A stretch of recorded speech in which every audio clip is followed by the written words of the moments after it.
Quero compartilhar um relato que minha mãe me contou já faz vários anos e que, por favor, seja anônimo. É algo que ela viveu quando era criança, junto de sua irmã mais velha. Vejam, para chegar a essa história preciso explicar o que elas estavam passando. Naquele tempo, minha avó tinha acabado de se separar. A situação era muito difícil.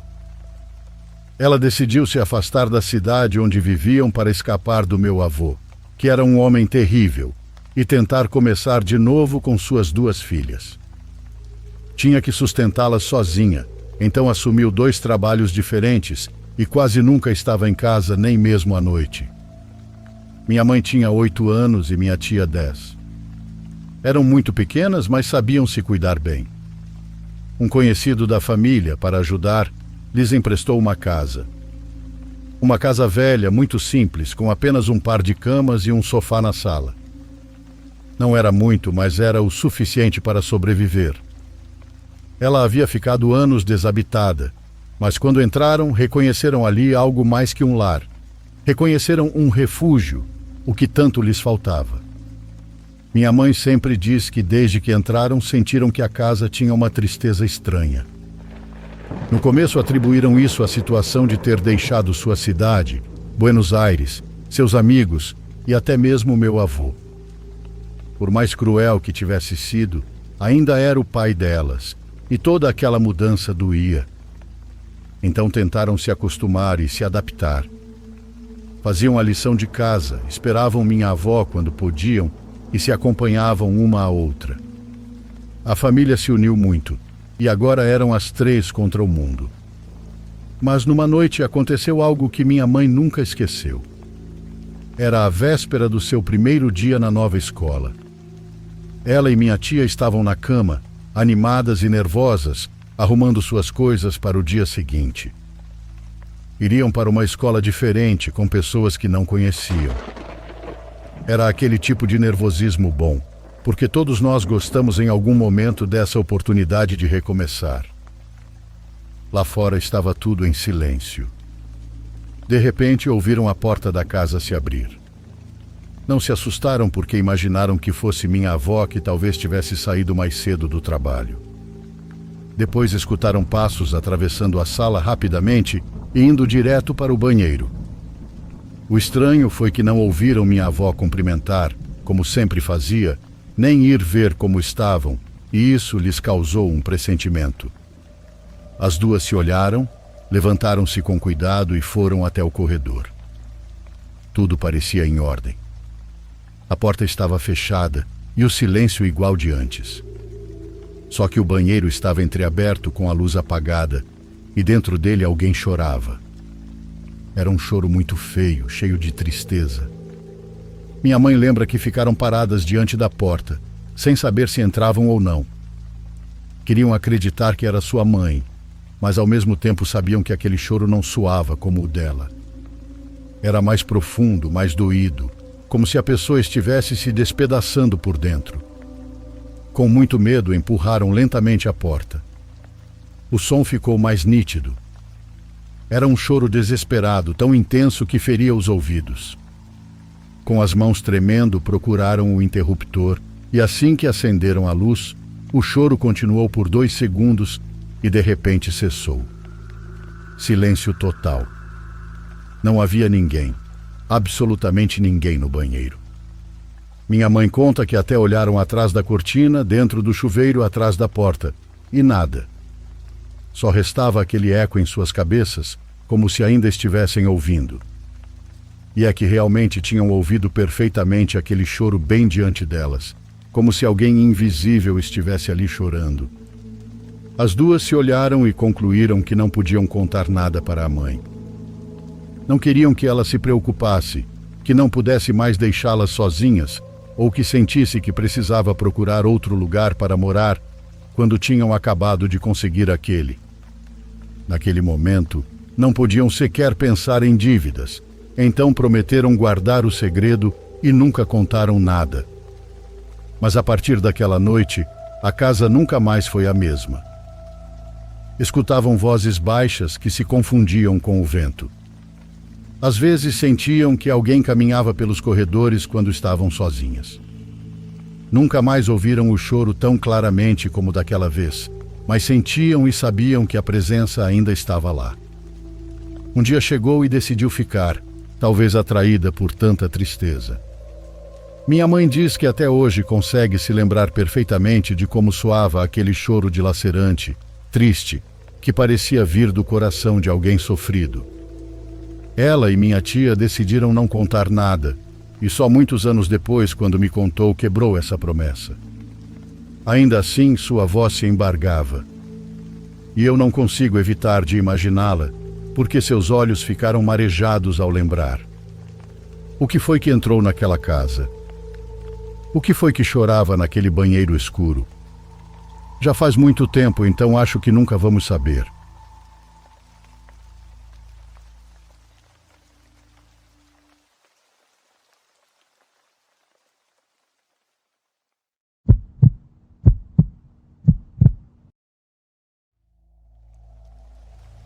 Não conto isso para me gabar.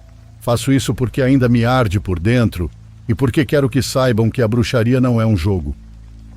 Também digo que cruzar as linhas do sangue traz uma dívida que se paga pela vida inteira. Quero começar contando que eu trabalhava na mercearia da família, um pequeno armazém, e desde cedo eu chegava de manhã nos caminhões com mercadorias. Ali, desde pequeno, comecei a aprender a trabalhar, a me mover carregando sacos, caixas de mercadorias como óleo ou outros tipos de mantimentos. Esse sempre foi o meu mundo, simples, mas cheio de recibos e entregas. Naquela pequena mercearia, constantemente o que fazíamos era receber mercadorias de distribuidores nacionais. Posteriormente, nós fazíamos distribuições locais para as lojas em geral. Vendíamos todo tipo de mercadorias para abastecer lojinhas ou armazéns maiores. Desde criança eu sabia que passaria grande parte da minha vida trabalhando ali, por isso, já sendo adulto, outras pessoas da família começaram a se integrar ao trabalho. E lá estava ela, minha prima Nádia. Ela era filha do meu tio Gonzalo, um homem sério a quem eu respeitava muito. Minha prima era muito bonita e tinha um estilo gótica, daquelas que se vestem toda de preto, com leggings escuras, botinhas pretas também e blusas transparentes. Ela tinha uns olhos verdes que não precisavam de sol para brilhar. De verdade, era muito bonita, embora um tanto excêntrica. Além disso, tinha um jeito de andar que fazia barulho até em silêncio. Ela falava comigo de forma bem normal no começo, pedindo que eu pegasse algo ou, às vezes, me pedia dinheiro para troco. Às vezes, conferíamos o estoque juntos e tudo era feito com muito respeito. O tempo passou e a confiança foi aumentando, mas da parte da minha prima para comigo, eu comecei a sentir que o tom com que ela se dirigia a mim havia subido bastante. Ela começou a elogiar se a camisa me caia bem, e eu, de tanto carregar caixas, realmente estava bem musculoso. Uma vez que realmente me confundiu bastante, foi quando ela passou por mim, me acariciou nas costas e sussurrou algo no meu ouvido. Nossa, primo, pois se você trabalha assim, também sabe beijar. Minha prima ria e ajeitava o decote como se nada tivesse acontecido. Eu não conseguia encarar os olhos dela, mas fingia que não entendia. Éramos primos, e aquilo não fazia sentido. Quis pensar que ela não estava me flertando. As jornadas na mercearia eram longas, e às vezes ela colocava suas músicas com guitarras pesadas, vozes exóticas e algumas parecendo até de porco. Eu sempre fui mais de sertanejo, e mesmo assim nos dávamos muito bem. Durante bastante tempo houve muitas insinuações por parte da minha prima, mas honestamente, embora fosse muito bonita, a ideia de que algo mais pudesse acontecer nunca passou pela minha cabeça.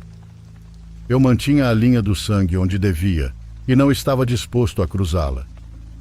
Passou algum tempo e no fim do ano chegou a festa dos funcionários. Nosso patrão, que também era parente nosso, alugou uma espécie de pequena chácara, onde realizou um churrasco ao ar livre. Alugou algumas caixas de som que tocavam um mix de estilos. Havia muita cerveja, bebidas e risadas por todo lado. Meu tio Gonzalo também estava lá, mas se sentia mal porque já estava um pouco doente. O álcool não fazia mais tão bem, então ele foi descansar, nos dando a instrução de não exagerar na bebida e ficar tranquilos. Meu tio mal saiu e minha prima apareceu. Estava com os lábios bem escuros, cabelo escuro, olhos delineados que a faziam parecer uma verdadeira roqueira. Eu a vi e fiquei nervoso como um garoto. Ela me observava com o olhar e sorria como se já tivesse ganhado um prêmio. Surpreendeu-me quando de repente se aproximou e disse: "Então, primo, vamos dançar ou você acha que as roqueiras não sabemos sapatear?" Dei risada, mas respondi: "Ah, Nádia, você nem dança isso, é de outro estilo. Uma hora ainda pisa nos meus pés." Minha prima tomou um gole grande da cerveja, se encheu de coragem e me desafiou. Eu sei que parece que não, mas eu sei dançar muito bem. "Vem, vamos dançar essa." Colocaram uma música de banda bem animada e imediatamente, mesmo parecendo estranho, segurei minha prima pela cintura. Entre uma música e outra, tomávamos uma cerveja, depois outra. Ela se aproximava do meu ouvido e dizia coisas que um homem realmente não deveria ouvir da própria família. O pior é que eu também era um pouco fraco. A cerveja me aquecia a cabeça. O lugar estava cheio de gente, mas mesmo assim minha prima pegou minha mão e colocou no rosto dela. Ela aproveitou da pouca luz e aquilo nos deu uma espécie de intimidade. Quando tudo ficou mais escuro, minha prima me deu um beijo rápido onde ninguém nos via. Ela começou a rir e eu fiquei preocupado. No entanto, naquela ocasião, em vez de querer fugir, eu já não queria mais escapar. Minha prima me provocou e, como um galo de briga, eu estava disposto a picotá-la. Até então ela liderava, pois me fez uma proposta de irmos a outro lugar, prometendo ser ainda mais carinhosa comigo. Sussurrei que sim, que já tinha me deixado levar e que então iria conhecê-la. Quando saímos, havia muita escuridão na rua. Caminhamos em silêncio até chegar ao meu carro, subimos e seguimos até um lugar barato. Lá, como podem imaginar, assim que entramos, a coisa se acendeu. Eu não sabia o que estava acontecendo comigo. Ela era do meu próprio sangue e jamais na vida, nem mesmo bêbado, eu teria feito aquilo. É como se naquele instante algo tivesse tomado conta de mim. Depois de um tempo, ela finalmente havia me convencido a fazer algo que parecia realmente perturbador. Naquela noite, praticamente amanhecemos ali. Como ela era bastante rebelde, em casa ninguém a repreendia se chegasse tarde. Meu tio Gonzalo já a via como uma ovelha negra, um caso perdido. Com isso começou uma relação que não deveria estar contando, mas aqui estou. Devo dizer que tanto Nádia quanto eu começamos a criar nossos próprios códigos e sinais para saber quando escapar. Tanto fazia se era para um corredor do armazém, ao banheiro, ou quando ela dizia que ia trocar o caixa. Assim íamos para o motel, algum canto escuro, nos procurando como se uma força sombria nos puxasse. Ela me olhava como se estivesse me esperando desde antes de eu nascer, e eu, que não acreditava em almas gêmeas, acabei acreditando. Minha prima me lavou o cérebro e caí rendido por ela. Embora às vezes a culpa me atormentasse à noite, imaginando a cara do meu tio sabendo disso, no dia seguinte ela me tocava ao entregar uma fatura e fazia olhares amorosos. Quando eu perguntava se o que fazíamos era certo, ela dizia que ninguém deveria saber, que não estávamos machucando ninguém, e essa parecia a mentira mais bonita. Mas se soubesse o que viria, teria tentado me deter. E é que na vida, quando Deus coloca os limites, se a gente os atravessa, acaba se queimando, e nós escolhemos isso. O depósito começou a ficar pequeno, assim como o bairro. Nossa relação, pouco a pouco, se transformou em amor. Minha prima me dizia que me amava, e eu também a amava. Um dia, muito decidida, Nádia me fez uma proposta. "Olha, Ricardo, você sabe que isso começou como uma brincadeira, mas está ficando muito sério. Eu te amo, já não posso negar. Mas a questão é que eu gosto de você desde antes, desde que comecei a trabalhar aqui. Então pensa bem, mas por que não vamos embora para outra cidade? Começamos uma vida do zero, onde ninguém nos conheça. Fiquei pasmo. Perguntei a ela o que seria do meu tio Gonzalo. Ela respondeu que isso não importava, pois ele a desprezava. Gonzalo era vaidoso e supostamente só pensava nele mesmo. Jamais imaginei que esse momento chegaria. Refletir sobre a ideia de ir embora com Nádia me atingiu como um choque. Tanto eu quanto ela decidimos fugir numa madrugada, com 2 mochilas e um coração teimoso, embalados por um amor mais forte do que nunca. Pegamos um ônibus que parecia não ter fim. Pela janela passavam vilas, montes e neblina. Ela apoiou a cabeça no meu ombro e pela primeira vez me senti o marido de alguém, mesmo que ainda não estivéssemos casados. Chegamos a uma cidade grande, onde ninguém nos conhecia. Alugamos um quarto com um banheiro pequeno e um fogãozinho velho que dava dó. Depois consegui trabalho em um depósito muito parecido com o da família, mas com sistemas bem mais sofisticados. Enquanto isso, Nádia arrumou um emprego de meio período em um comércio. Começamos do zero. Compramos panelas, um colchão novo, uma mesa de plástico e algumas cadeiras. Éramos felizes do nosso jeito. O que mais me alegrava era ver que minha prima deixara de lado aquele estilo dark e passou a se vestir como uma mulher decente. Agora parecia até outra pessoa, realmente muito mais bonita. Nosso amor secreto transformou-se em um amor cotidiano. Naquela cidade vivíamos livres e tranquilos. Cuidávamos das contas, ríamos muito, brigávamos por bobagens, mas nada que não pudéssemos resolver. Exatamente 1 ano depois nasceu nosso primeiro filho, que registramos com nossos sobrenomes. No cartório perguntaram se éramos casados. Tanto eu quanto Nádia nos olhamos e rimos, envergonhados e ao mesmo tempo orgulhosos. Depois veio o segundo filho. Era uma bênção que às vezes me lembrava do pecado. Mas ainda assim, quando os carregava nos braços, pensava que nada de ruim poderia nascer de algo tão bonito e tão ingênuo como era o nosso amor. Nunca liguei para casa e nunca respondi números conhecidos. Pensávamos que nossa vida em solidão, longe de tudo, seria felicidade pura. Mas no fim, Deus vê tudo e castiga. Foi muito triste quando descobrimos que Nádia estava doente.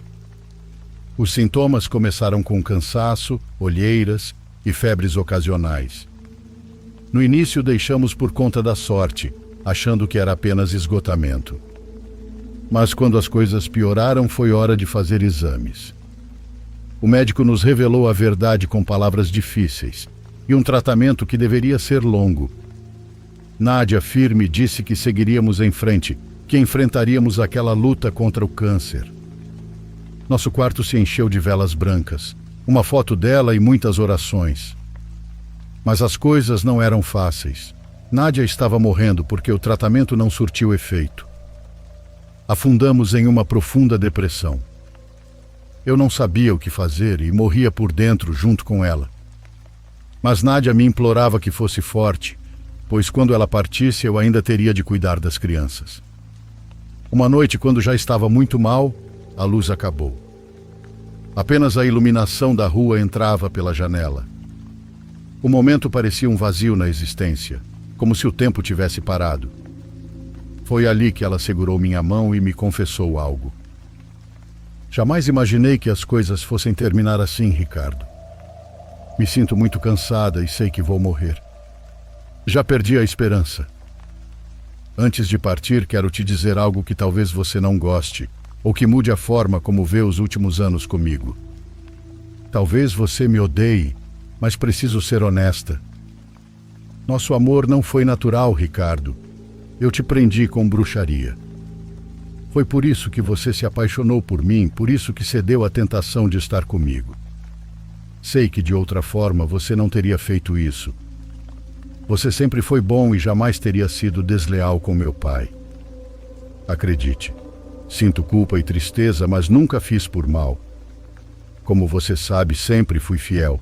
Estive ao seu lado, te amei e enfrentei o mundo por nós. E aqui estou, mesmo doente, ainda te amando, e vou te amar além da morte. Por favor, me perdoa. Tenho certeza que quando eu morrer, o feitiço vai acabar e você voltará ao normal. Quando isso acontecer, busque outro amor, alguém que te faça sentir uma felicidade verdadeira. Você é um bom homem e merece a melhor mulher do mundo. Suas palavras foram como um balde de água fria. Comovia-me a segurança com que ela dizia aquilo, mas já não havia tempo para odiá-la. Ao contrário, agradeci porque, graças a ela, conheci o verdadeiro amor de uma mulher, mesmo que fosse do mesmo sangue. A abracei, deitei-me ao seu lado e passamos a noite chorando até adormecer. Na manhã seguinte, seguindo suas instruções, encontrei em uma caixa de sapatos no alto do armário um frasco com fitas vermelhas enroladas. No meio delas havia 2 fotografias, uma dela e outra minha, coladas com um pouco de mel. Ali compreendi que ela realmente havia recorrido à bruxaria, pedindo para que minha alma cedesse à dela. Não soube o que dizer. Sentia-me estranho, sem entender como a bruxaria podia ter efeitos tão fortes. Mas, como disse, não a julguei. Continuei amando-a. Feitiço ou não, eu queria estar com ela, porque ninguém mais precisava de mim. Os meses seguintes foram os mais difíceis, pois quase sempre estávamos no hospital. Ela tinha dias péssimos, às vezes nem conversávamos, e eu sofria impotente ao vê-la se deteriorar. Até que a internaram de vez. Pude falar com ela momentos antes do fim. O quarto tinha um cheiro estranho, como de flores de cemitério. Naquele instante soube que acabaria mal. Com calma devastadora, ela me disse: "Me perdoa, Ricardo. Por favor, cuide das crianças e não olhe para trás. Desejo que seja muito feliz e que realize seus sonhos. Leve nossos filhos pelo bom caminho. Fale bem de mim para eles. São a coisa mais preciosa que temos." Vi quando ela fechou os olhos. Quando deixou de respirar, a abracei e chorei. Quis entregar minha alma para que ela ressuscitasse, mas era impossível. Deus já havia reclamado a vida dela. Para o enterro, precisei criar coragem para buscar minha família. Liguei para minha mãe e para meu tio Gonzalo, mas ele, ressentido, não quis comparecer ao enterro da própria filha. O restante da família aceitou meu retorno. No fim, compreenderam que o amor muitas vezes rompe barreiras de sangue. Hoje voltei a trabalhar no negócio da família. Meu tio está velho, doente e quase ninguém mais resta no depósito. Constantemente penso na bruxaria. Será que foi isso que me amarrou a Nádia? Ou foi seu encanto natural, seu cheiro, seu riso, sua maneira de conversar comigo? Até hoje não tenho resposta. O que sei é que desde a confissão dela, não consigo recordar muitas coisas, como se uma nuvem cobrisse minhas lembranças. Mas guardo muito vivo o carinho e o amor dos meus filhos. Algo bom ficou daquela relação que a vida destruiu.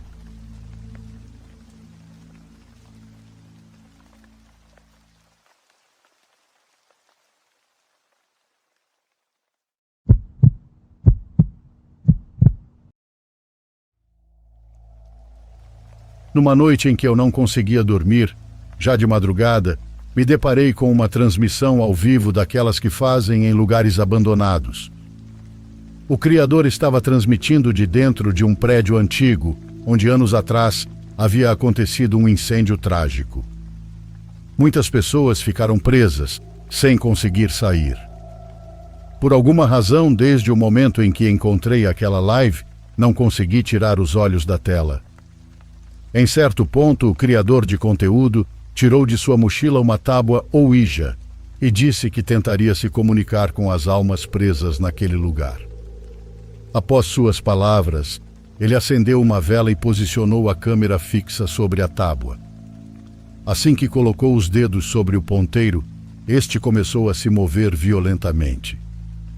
Até ele mesmo, com toda a sua experiência, confessou que tinha medo de soltá-lo por acidente. Eu percebia que algo no ambiente havia mudado. E não me refiro ao lugar de onde ele transmitia, mas sim ao meu quarto. Uma tensão estranha pairava ao meu redor, um peso sobre as cobertas e a cama, como se alguém estivesse deitado ao meu lado. O medo foi tão grande que decidi sair da transmissão antes que o criador terminasse a sessão com a Ouija. Sem saber, isso foi um erro.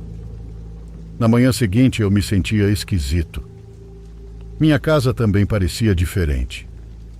Não era exatamente medo, mas uma sensação constante de que alguém me observava dos cantos de cada cômodo. Eu tinha certeza de que se me virasse rápido o bastante, conseguiria flagrar. Naquela tarde, minha prima veio me visitar com uma caixa de som nova. Queria que eu a ajudasse a configurar e a conectar ao celular. Era um modelo parecido com o que temos em casa, então eu tinha experiência.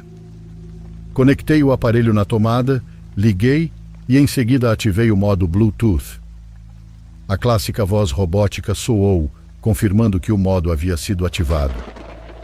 Minha prima ainda estava desbloqueando o celular quando, sem que ninguém tivesse tocado em nada, a caixa disse: dispositivo conectado, desconhecido. Nós dois nos olhamos confusos. Ninguém mais naquela casa sabia usar Bluetooth e eu não tinha aceitado nenhuma conexão na caixa de som. Foi então que, sem aviso, a caixa começou a emitir uma voz humana, mas um tanto distorcida.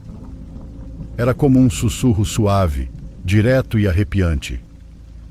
Se ainda estás cego e segue sendo um incrédulo, deixa-me te lembrar de que aquilo que consideras teu Deus não existe. Você não poderá se salvar e não poderá nos salvar. Depois disso, apenas estática. Parecia que a voz continuaria falando, mas foi interrompida. Minha prima, completamente pálida, desligou a caixa de som de imediato. Assim que ela se apagou, ficamos os dois tremendo, nos olhando com a certeza de que algo havia falado diretamente conosco e que aquilo não era apenas uma interferência qualquer. Os dias se passaram e, por fim, juntei coragem para falar com meus pais. Expliquei sobre a transmissão, a Ouija e a caixa de som. Eles me levaram para fazer uma limpeza espiritual e, claro, me repreenderam por assistir a esse tipo de coisa. De qualquer forma, não os culpo. Desde aquele dia, sempre que ouço uma caixa de som se conectando, não consigo evitar. Eu simplesmente congelo.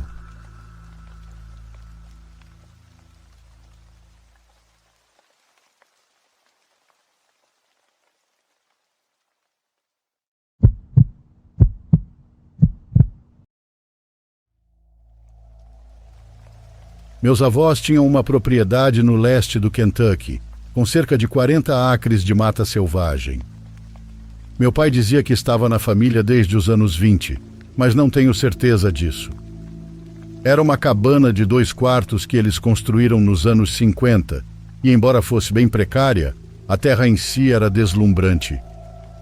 Tinha uma floresta densa, um riacho correndo lá embaixo e montanhas se erguendo de todos os lados.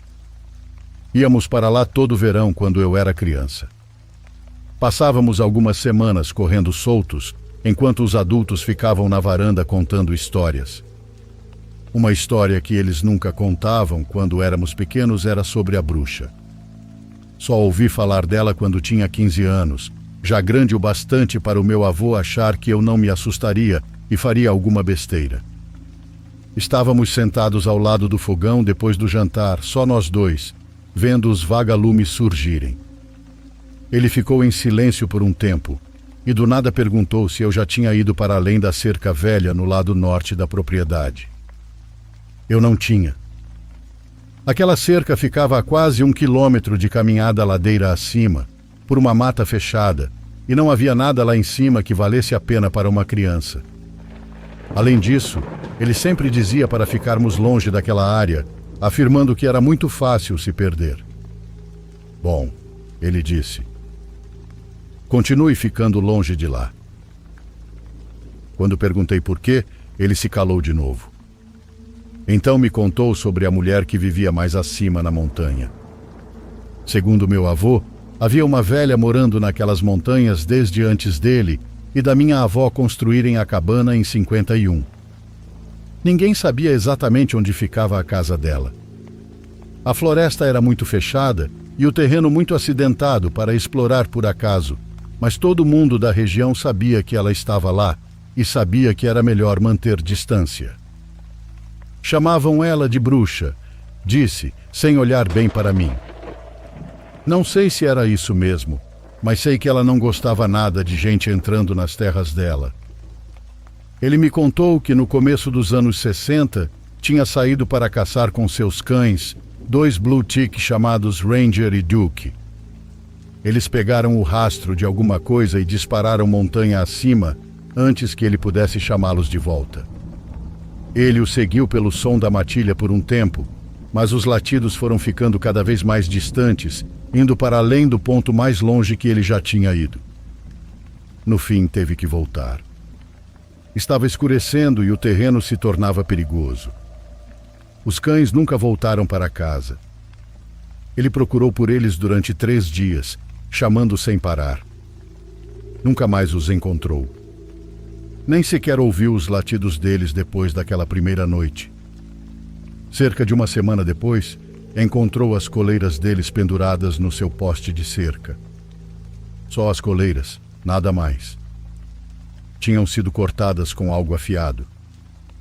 Podia ter sido qualquer um. Talvez alguém os tenha encontrado mortos e só devolveu as coleiras, eu disse. Ele balançou a cabeça. Você escutou o que disse? Se você achasse o animal de estimação querido de alguém, ia arrancar a coleira e deixá-la no poste da cerca como um esquisito? Eu acho que não. Além disso, aqueles 2 cães eram jovens e saudáveis. Acho que algo aconteceu com eles. Havia outras histórias sobre aquele lugar. Caçadores que foram longe demais na montanha e voltaram contando que tinham sido perseguidos por alguma coisa no escuro. Um agrimensor nos anos 70, que tentava mapear linhas de propriedade, teve todo o seu equipamento destruído, encontrado despedaçado exatamente onde ele havia deixado. As pessoas ouviam coisas lá em cima. Às vezes cantos, outras vezes gritos. Às vezes soava como animais, outras vezes não. Mas a história que mais me marcou foi a de 78. Minha tia Diane tinha ido visitar com os filhos, meus primos Becca e Anthony, que tinham uns 6 e 8 anos na época. Eles iam passar o fim de semana dormindo na sala principal. No começo tudo estava bem, mas na segunda noite, por volta das 2 da manhã, as 2 crianças começaram a gritar. Não era aquele grito comum de pesadelo infantil. Era verdadeiro terror, daquele tipo que faz o sangue de um parente gelar. Meus avós correram até eles e encontraram os 2 agarrados um ao outro na cama da Becca, apontando para a janela e chorando, falando da velha que tinha olhado para dentro. Meu avô pegou a espingarda, a lanterna, e correu para fora para investigar. A janela que eles apontavam ficava no lado norte da casa, voltada para a montanha. Ele não viu ninguém, mas ao iluminar o chão abaixo da janela viu sangue. Havia muito sangue espalhado e acumulado, como se algo tivesse sido morto ali recentemente. Ele levou todos para o quarto dos fundos, longe daquela janela, e ficou acordado o resto da noite com a arma na mão. Quando o sol nasceu, voltou para investigar. O sangue ainda estava lá, já atraindo moscas. Seguindo o rastro, encontrou um porco morto a uns 30 metros na mata. Não parecia porco selvagem, parecia doméstico, com a garganta cortada. Não havia explicação de como ele foi parar ali. O vizinho mais próximo que criava porcos ficava a muitos quilômetros de distância. Mas essa nem foi a pior parte. A pior foi o que meu avô encontrou desenhado na terra sob a janela. Símbolos, letras, algo assim. Não dava para identificar exatamente, mas eram marcas deliberadas, feitas com um graveto ou com o dedo. E no vidro da janela, se olhasse do ângulo certo com o sol da manhã, dava para ver marcas de mão. Pequenas, como as de uma idosa. Naquela manhã, meus avós arrumaram Diane e as crianças e as mandaram de volta para casa. E depois de ver tudo aquilo, Diane não discutiu. Todos estavam assustados. Meu avô disse que nunca tinha visto minha avó tão abalada. Eles tentaram limpar tudo, queimaram a carcaça do porco e esfregaram o sangue. Mas 3 noites depois acordaram com um estrondo enorme de um pedregulho. E quero dizer, um pedregulho de verdade. Pesava facilmente uns 200 quilos. Rolou ladeira abaixo e se chocou contra a parede norte da cabana. Bateu exatamente onde ficava aquela janela, onde as crianças tinham dormido. O impacto varou a janela e teria matado qualquer um que estivesse ali. Meu avô não conseguiu explicar, pois aquela pedra não estava solta. Ele já tinha subido e descido aquela encosta centenas de vezes e nunca viu uma rocha solta daquele tamanho. Seria preciso uma força imensa para deslocá-la e fazê-la rolar. Mas lá estava, encravada dentro do cômodo. Pensamos em ir embora, me contou naquela noite na varanda. Sua avó principalmente, mas essa era a nossa terra, nossa casa, e nada mais aconteceu depois disso. Foi como um aviso, eu acho. Ela queria machucar aquelas crianças, mas nunca soubemos por quê. Eles fizeram o possível para consertar a parede, mas quando eu era pequeno ainda dava para ver os danos se soubesse onde procurar. Bom, eles nunca mais deixaram crianças dormirem naquele lado da casa e fecharam a área como um depósito. Nada além disso. A bruxa daquelas florestas virou a lenda da minha família, e até hoje minha teoria é que aquelas crianças podem ter se aventurado longe demais na mata quando ninguém estava olhando e chamaram a atenção de uma bruxa furiosa.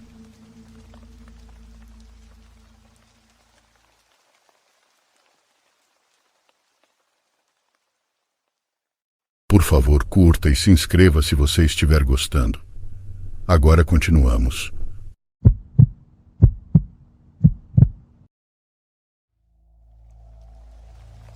Na minha vida aconteceram coisas que não é que eu demorasse para processar, mas era como se uma parte de mim não quisesse aceitar. Mas depois entendi que era por causa do medo de tudo o que aconteceu. E para que entendam melhor o que digo, tudo começou quando morávamos em uma cidade pequena que, embora sempre tivesse sido tranquila, foi lá que tudo nos aconteceu. Eu tinha 8 anos quando me lembro de que às vezes minha mãe chegava correndo ao meu quarto durante a noite. Ela me acordava, não de propósito, mas de repente eu sentia que ela me abraçava e rezava em voz baixa, sussurrando com tudo apagado. Sem entender, eu perguntava o que estávamos fazendo, mas minha mãe dizia que não era nada, que apenas tinha esquecido de rezar antes de dormir. Mas eu tenho essa lembrança muito marcada de sentir que minha mãe, ao me abraçar dessa forma, às vezes me apertava forte e tremia.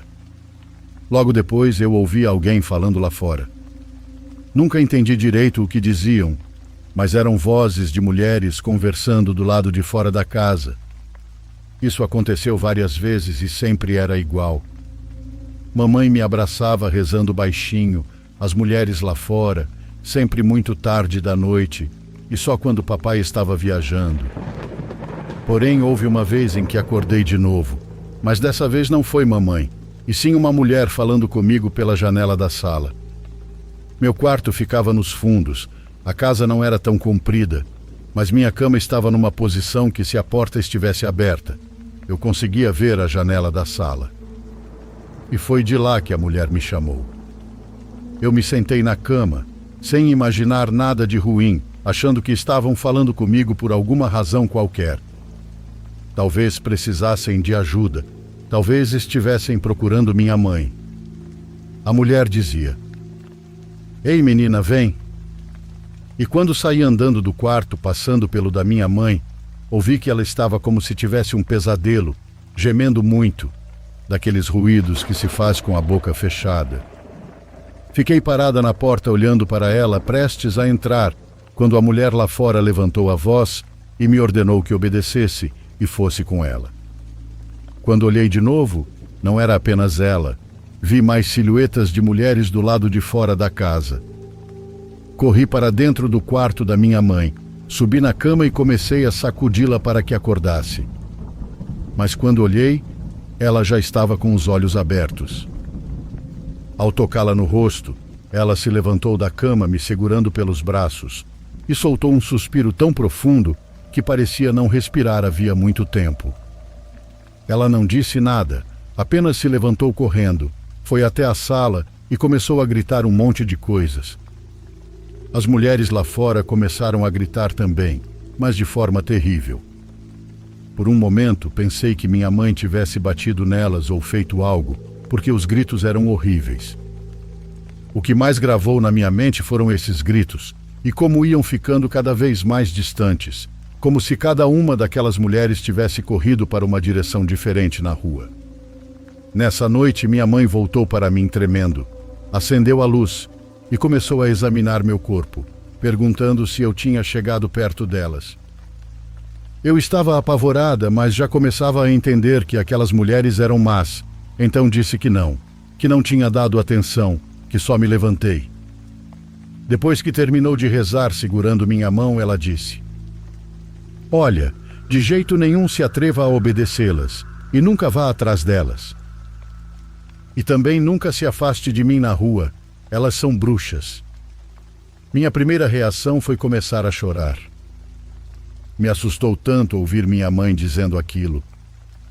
Foi ainda pior lembrar de como me chamavam pela janela e de como gritaram. Na manhã seguinte, quando papai chegou, mamãe contou tudo na minha frente. Papai nem chegou a trocar de roupa ou terminar o café. Saiu da casa furioso. Quando mamãe perguntou para onde ia, ele disse que ia falar com um vizinho, citou o nome e voltou uns 20 minutos depois. Quando nos mudamos para o Rio, as coisas melhoraram e nunca mais aconteceu nada daquilo.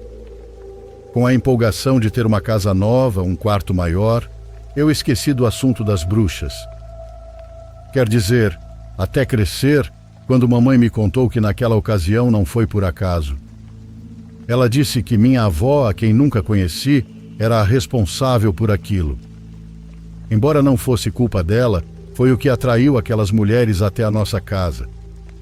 Mamãe contou que quando era criança também morava ali. Lembra daquela casa que te mostrei um dia e disse que era onde eu morava quando menina? Pois é. Antes quase não havia casas por lá, só campos depois do fim da rua. Era por ali que as bruxas chegavam de noite. Não sei porquê, mas eram diferentes. Uma vez eu vi uma delas aparecendo do nada e parando na frente da casa. Minha mãe se levantava na mesma hora e começava a rezar as 12 verdades, bem rápido e sem errar. Eu ficava assustada, abraçada nos seus tios, e a gente via ela andando pela casa inteira rezando e, ao mesmo tempo, fazendo nós em uns cordões. E pode perguntar para os seus tios. Quando ela terminava um nó, ouvíamos um estrondo, como alguém caindo no chão. Esse som aconteceu várias vezes, então sabíamos que pelo menos 3 delas estavam lá fora. Quando minha mãe terminava de rezar, só ouvíamos os murmúrios lá fora. Ela saía gritando palavrões e ouvíamos como corriam, gritando de dor, do mesmo jeito que aconteceu naquela vez com você. Minha mãe derrubava as bruxas. Isso aconteceu várias vezes, quando começávamos a ouvir passos no telhado e meus irmãos me diziam para não fazer barulho. E então ouvíamos a mãe andando pela casa rezando e de repente os estrondos de novo. Não minto, na manhã seguinte, cada um fazendo suas coisas, alguém batia na porta. Não era vizinha para visitar, não. Era alguém que fazia a mãe rir alto na porta e depois ela xingava até botar para correr. Mais tarde ela nos contou que eram as bruxas que vinham pedir um punhado de sal. Ela sabia que no dia seguinte viriam, depois de tê-las derrubado. Pediam aquilo para poder voltar a fazer suas maldades, mas minha mãe nunca dava nada. Ela dizia que aquelas mulheres vinham por nós e que por isso não as perdoava. Segundo ela, adoeciam feio, e mamãe explicava que aquilo era porque voltavam à idade real que tinham. Depois ficávamos sabendo pelos vizinhos que tal senhora havia morrido, e eram justamente vizinhas simpáticas, que cumprimentavam a todos como se nada fosse. Ninguém imaginaria que eram elas até o momento em que vinham pedir perdão. As filhas dessas mulheres foram as únicas que descobriram que suas mães eram bruxas. Por isso, quando minha mãe morreu, elas voltaram a nos visitar à noite, e ainda mais quando você nasceu. Você talvez não se lembre das vezes em que era bem pequena, mas sim do mais recente. Chegaram até a subir na casa. Eu aprendi a fazer o que minha mãe fazia, mas nunca conseguia terminar direito por causa do nervosismo. Quando conseguia, elas fugiam correndo depois das rezas, ainda mais se te viam. Não sei porquê, mas parecia que lhes causava dor, talvez pelo que tinha acontecido às mães delas. Depois fiquei sabendo através dos meus tios, quando os visitei sem mamãe, que tudo era verdade. Minha avó realmente derrubava as bruxas daquele bairro. E desde então, ao lembrar daquelas mulheres, de como vinham até a casa e de tudo o que aconteceu, mudou para sempre minha visão sobre até onde podem chegar as bruxas.